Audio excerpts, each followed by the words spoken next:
Now let's take another look at this issue. Joining us on the program is security consultant Tanwa Ashiru. Thank you so much for coming on the program. Thank you. Now let's take a look at the situation. 3 people died today, despite the curfew, despite the emergency security meeting. What is your assessment of the situation? I mean, well, we've seen this happen a couple of times in Kaduna. And, you know, quite frankly, certain structures need to be in place by now. When you keep having recurring security incidents such as riots that happen, by now the state should have a structured response to such things. Now, from the reports that we've read, the state police did respond accordingly, and they were able to curb the situation and diffuse it. But I think the main issue here was with regards to the communication that was sent out. There were a lot of rumors that were out there. So people were running. They just saw people running and started running. And so there's a lot of that goes on. So the sooner that state can harness communication, number one, especially in response to any kind of crisis, they'll be able to keep things under check a lot better. Now, this has led to, increased talks about state policing as a solution. And I'm wondering, is this really the solution? People say that the police at the center is overstretched. Do you agree with this? I mean, recently, I think even the police IG was trying to go for this police trust fund, and they were trying to vote for it and push for it in the Senate, but I'm not sure it actually passed through. Now, the whole point of that was, look, based on the money that they have right now, they're not able to effectively police the country. So, and the budget has already quadrupled so many times. So that means it is true that as things stand, it's currently not working. So when we say state police, we're just saying, look, why don't you put this security in the hands of the states? They can use whatever based on their economy, the amount of money they have, personnel, and even the issues vary.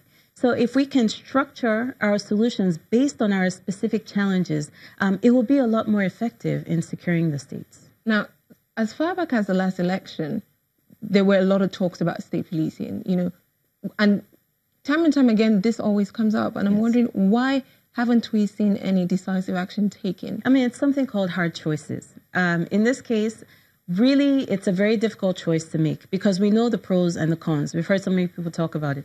The pros, of course, is that, look, in a state like Akwa Ibom, for instance, there's a lot of water. So when kidnappers are coming, or even in Delta State, when kidnappers come, they come on boats. So if you're putting together any kind of security solution, they need more boats in addition to everything else that you give them. Whereas when you go up north to specific parts in Kaduna, for instance, kidnappers come on motorcycles, or they come and then go right into the forest. So the solution is different. And we're saying when you have state police, we can tackle it based on the problems we have in our localities. Now, the challenges are, well, what if the state governments or state governors start using it for their own selfish interests? Well, that's where checks and balances come into place. I mean, either way, the state police still needs to fall under the Constitution, and they must still be accountable to the people. So what's the work around this? A couple of things. Analysis. You must learn, look, before we do that, we do things like what if analysis. What if this happens or that happens? Then we'll do this. Other things is scenarios. So red team, blue team. We come together. Say you, Mayowa, you're totally against it, and I am totally for it. And we both state our points. Then at some point, they tell us, you know what? Why don't we switch hats? Now, I have to give you all the reasons why it's not going to work, and you have to give me all the reasons why it's going to work. And then based on that, we come up with different analysis. Diverse group of people. Politicians, professors, academia, you name it, different tribes. Everyone needs to come together and give their opinion, and then we need to find the best way forward for this. Now, the government and some of the stakeholders, security agencies had an emergency meeting this morning. What do you suppose was discussed, and what should have been discussed? Well, a lot of it will be about what transpired. That's the first thing the governor wants to know. What transpired? Who did it? Why did it occur? What was the response? Was it adequate? Could it have been prevented? He wants to know all these things, and the whole purpose is so that going forward, we don't have such a repeat situation. But the issue we have with this is that, we're still being a bit more reactive. The fundamental problems are still there, which is what? A lot of young people with nothing to do.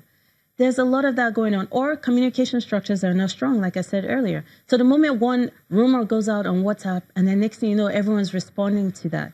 So if the government and, from the meeting, if they can sit down, figure out the best way forward, they can tackle this situation and make sure that it doesn't repeat itself again. Thank you so much, Tanwa Ashiru, for speaking on the program. Thank you.